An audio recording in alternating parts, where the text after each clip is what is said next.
इसको करो, इसको अच्छा करो।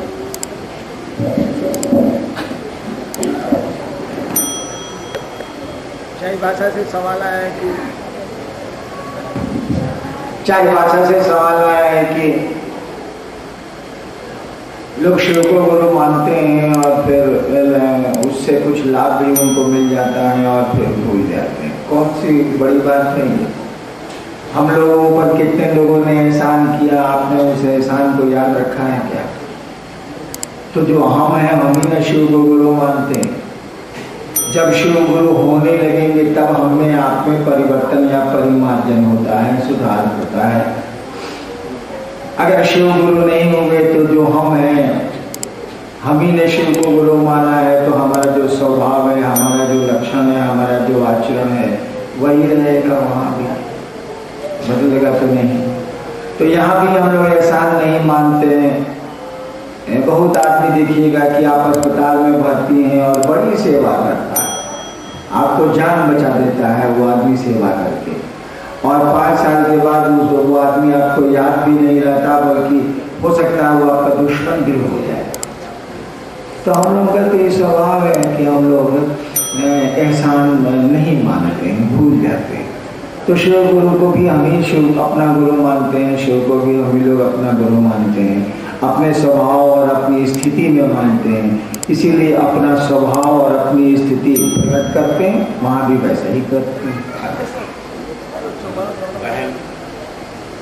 बहन आरती गुप्ता,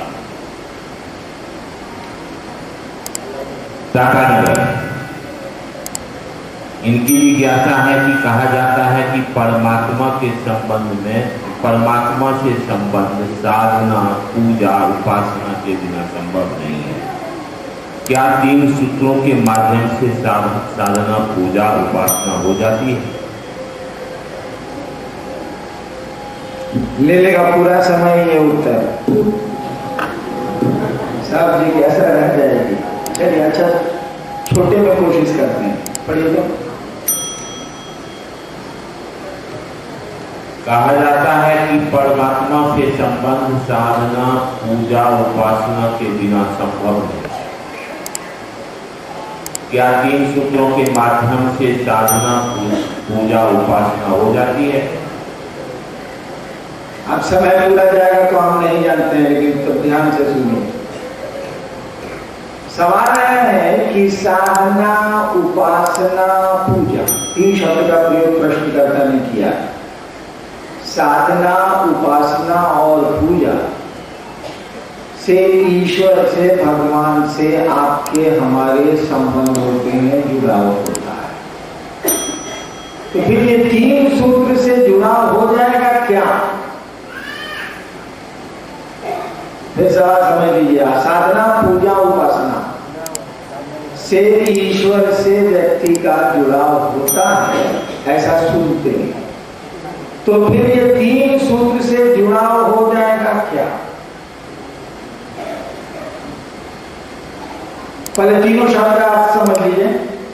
साधना क्या है, पूजा क्या है और उपासना क्या है, इसको समझिए।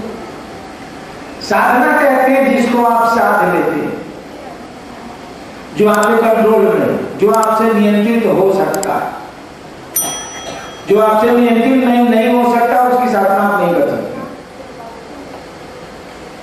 जैसे एक आदमी साधना कर रहा है कि इस पूरे हॉल को एक बार बाण में समेटेंगे, अकबा देंगे, सारे जीवी को नहीं कर सकते। क्या उनकी साधना से उनके साधने के योग्य ये नहीं समझ। साधना का अर्थ होता है साध लेना, उस ईश्वर को साध लेना, या उस ईश्वर के लिए अपने को साध के वैसा बना लेना।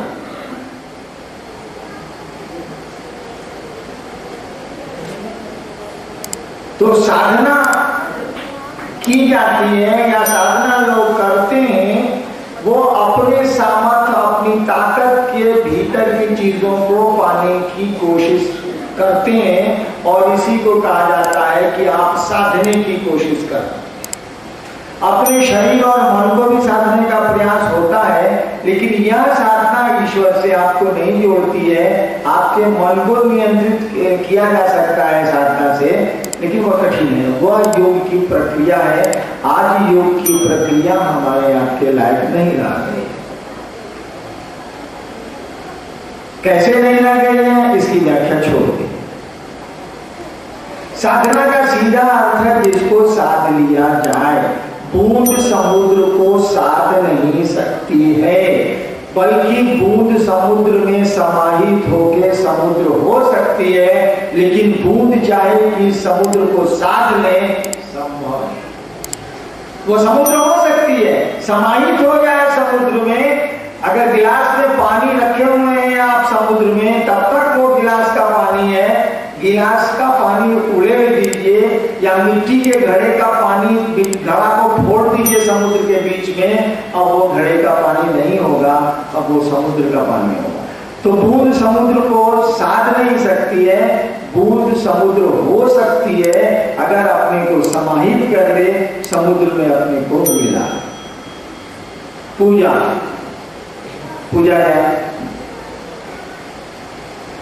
पूजा प्रेम के अलावा कुछ भी नहीं है। पूजा प्रेम के अलावा कुछ भी नहीं है, इसी का नाम है भक्ति। जैसे आदमी से आदमी को प्रेम होता है तो उसको आप प्रेम कहते हैं, प्यार कहते हैं। बड़ों से होता है तो आप श्रद्धा कहते हैं, छोटों से प्रेम होता है तो आप स्नेह कहते हैं, और खुदा और भगवान से होता है तो आप इसको भक्ति कहते हैं। तीनों का मटेरियल तत्व एक ही है, इसी को तंत्र भी कहते हैं, सही अर्थों में तंत्र भी। पूजा प्यार के अलावा कुछ भी नहीं, और प्यार में औपचारिकताएं नहीं होती हैं, हम आप जानते हैं, इसको समझाने की जरूरत है। इसीलिए कि कपड़े से प्रेम नहीं होता है, प्रेम में कपड़ा माध्यम नहीं हो सकता है, रुपया माध्यम नहीं हो सकता है, गहने माध्यम नहीं हो सकते हैं। औपचारिकताओं में सिमट के प्रेम मर जाता है। प्रेम औपचारिकताओं को, बाह्य चीजों को अपने में आने नहीं देता है। फिल्म का गीत सुने हैं आप लोग, भजन तो अब नहीं सुनता है आदमी, या बुढ़ पुरनिया सब सुनता है, वो तो और साला खत्म है। नया नया आदमी सब फिल्म का गीत सुनता है। कभी सुना है फूल भी हो दरमिया तो फासले हुए? सुना? फूल भी हो दरमिया तो फासले हुए। देखिए प्रेम में क्या बोल रहा, फूल भी हो दरमिया तो फासले हुए। मैं दो के बीच में फूल की पंखुड़ी भी आ गई तो दूरी हो गई। कबीर भी यही कहते हैं, प्रेम गले की साकरी चाहे तो न समाए। अब फिल्म के गीत भी हैं, फिल्म का गीत तो ज्यादा मजेदार है, ज्यादा सुंदर उदाहरण कबीर से दे रहा। फूल भी हो दरमिया तो फासले। पूजा प्रेम के अलावा कुछ भी नहीं। उपासना, तीन शब्द का प्रयोग हुआ है। उपासना, उप माने नजदीक, उप समाहर्ता कलेक्टर के नीचे का, कलेक्टर के समीप का, उप समाहर्ता डिप्टी कलेक्टर नहीं होता, उसी से बना है उप आसन। उपासना यानी भगवान के नजदीक बैठना। भगवान के नजदीक बैठना उपासना, इसी से उपनिषद भी बना। ठीक कहा जा रहा है कि पूजा से परमात्मा लभ्य है, उपासना से परमात्मा लभ्य है, साधना से परमात्मा लभ्य नहीं माना जाता। साधना से परमात्मा लभ्य नहीं माना जाता है, क्योंकि वहां साधना जब खत्म हो जाती है और समर्पण जब आता है तब परमात्मा मिलते हैं। जब कोशिश खत्म हो जाती है, नाकाम हो जाती है, तब आदमी हारता है और तब खुदा मिलता है। कहानी है ना कि रावण ने घनघोर तपस्या की, शिव नहीं है, महादेव नहीं है। जब सोचे कि सारा इतना तप करेंगे या आगे नहीं किए तो जी के क्या करेंगे, तो कहा गया कि उसने 9 बार अपनी गर्दन चढ़ा दी। गर्दन चढ़ाने का मानी क्या हुआ? अपने को खत्म कर लेना, अपने अस्तित्व को खत्म कर लेना। कि सारा इतना तपस्या की तब वो महादेव नहीं आए, उसको सामान चाहिए था, महादेव नहीं चाहिए था, त्रिलोक की शक्ति चाहिए थी उसको। सोचा कि सारा जब हम इतना किया नहीं है, महादेव आए, उनके बिना काम नहीं है चलेगा, दूसरा कोई त्रिलोक की शक्ति देगा कहाँ से, सारे को हिले नहीं देगा कहाँ से, देंगे तो रूए, तो सारा आप जी के क्या करेंगे। कहानी है कि 9 बार उसने गर्दन चढ़ाई या 10 बार चढ़ाई, महादेव प्रकट हुए, यानी साधना तपस्या हार गई, समर्पण शुरू।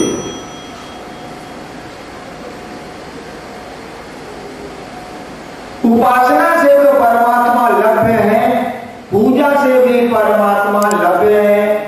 चलिए हम लोग क्या पूजा करते हैं सोचिए तो। कांवर लेके महादेव के यहाँ गए, 7 साल लेके जा रहे हैं कि बेटा नहीं है हमको। सरकार अभी तो हम बढ़िया जगह में पोस्टिंग नहीं है, सरकार सप्लाई डिपार्टमेंट में करा दीजिए, इस बार कांवर लेके आते हैं, अगर हो गया सरकार सप्लाई डिपार्टमेंट में, इसीलिए कि खूब सारा गरीबों को लुटने का स्कोप मिल जाएगा।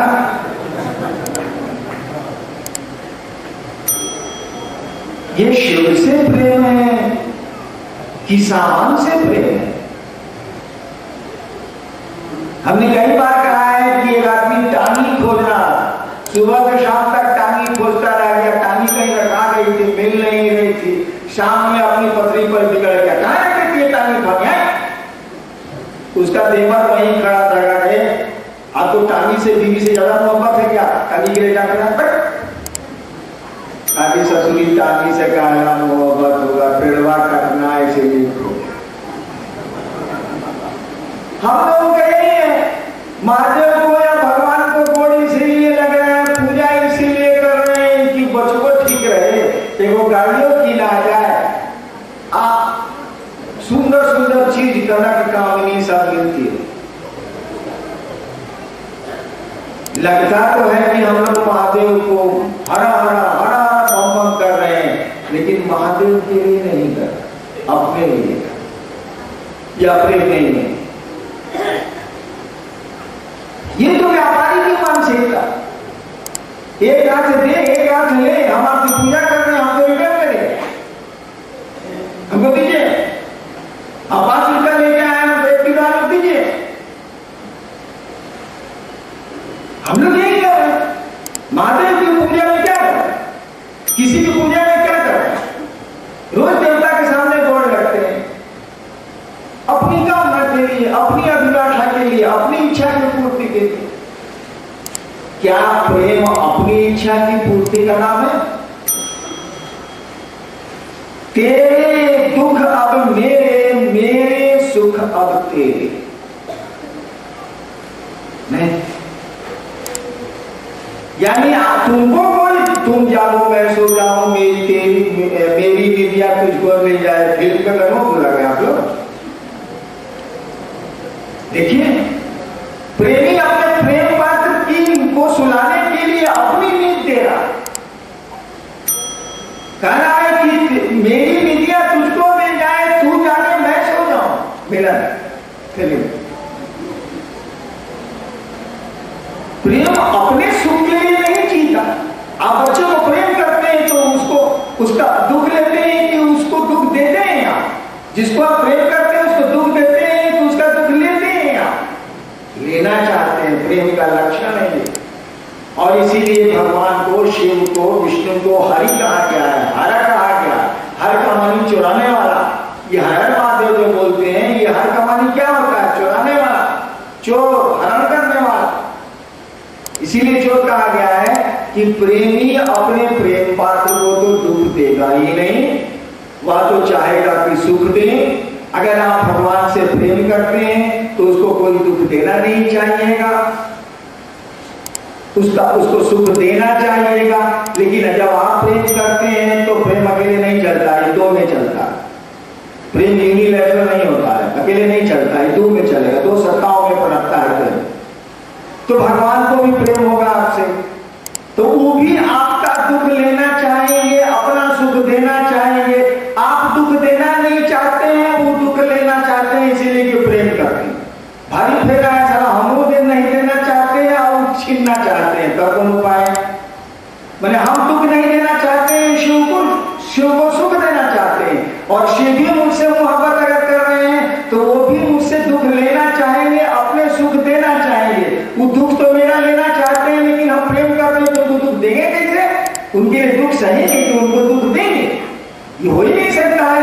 तब क्या करेंगे वो? तब तो उनको थेफ्टे न करना होगा, चोरी न करनी होगी, और जब तक आप होश में हैं उनको चोरी करते नहीं दीजिएगा। हमारे दुख आपका नहीं देगा, आपको दुख दे दीजिए हमको। प्रेम का यही लक्षण है। तब वो चोरी करेंगे, और चोरी करेंगे कैसे चोरी करेंगे? होश में रहिएगा तब दीजिएगा। चैतन्य महाप्रभु ने कहा कीर्तनिया है। भगवान कब चोर होते हैं? कीर्तनिया हरि। भगवान कब चोर होते हैं? जब आप कीर्तन में मगन हो गए, चर्चा में, जिक्र में। सूफी संतों ने कहा